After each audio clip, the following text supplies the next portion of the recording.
La culture moderne a tenté de redéfinir la sexualité comme un droit personnel que l'individu peut exercer comme il le souhaite. Le comportement sexuel est considéré comme un choix personnel, comparable à la décision d'acheter une maison ou de louer un appartement. En même temps, l'opinion populaire a pratiquement supprimé le mot péché du vocabulaire de notre culture. La seule expression sexuelle considérée comme mauvaise est celle que celui qui la définit juge déplaisante. Cependant, l'acceptabilité sociale varie tellement que même les actes les plus vils seraient considérés comme justifiés par beaucoup. Ainsi, avant de pouvoir déterminer pourquoi le péché sexuel est si important, nous devons le définir. Heureusement, l'homme n'a jamais eu le privilège de définir le péché.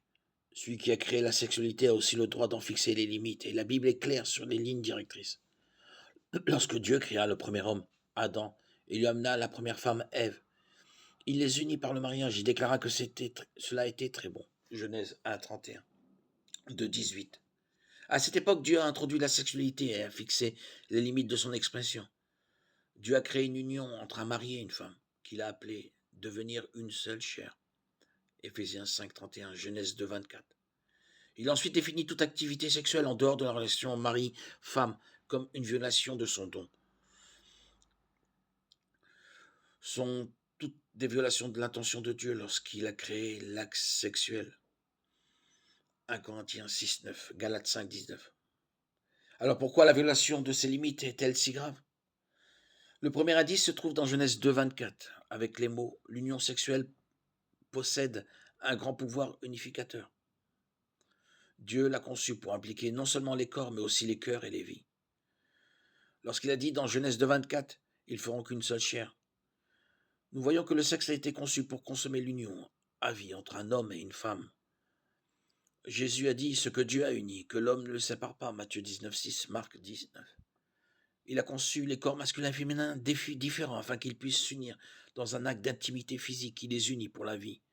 Ils ne sont plus deux, mais une seule chair, Marc 18. L'acte de devenir un crée une nouvelle entité, une famille. Cette force puissante produit également une nouvelle vie, Genèse 4, 25. La race humaine ne peut se propager que par l'union d'un homme et d'une femme. Et dans le mariage, Dieu le bénit. Genèse 1, 28, Psaume 17, 3. Le sexe est un don fait au mari et à la femme, pour rendre la relation unique parmi toutes les autres relations. Cependant, ce que Dieu crée comme bon, Satan le pervertit. Satan a commencé sa souillure insidieuse dans le jardin d'Éden avec les mots « Dieu a-t-il dit ?» Genèse 3, 1. Et ce défi à l'autorité de Dieu continue encore aujourd'hui. Lorsque nous utilisons la sexualité pour nous divertir ou pour satisfaire nos désirs, nous déprécions la beauté de ce don puissant et défions celui qui l'a conçu.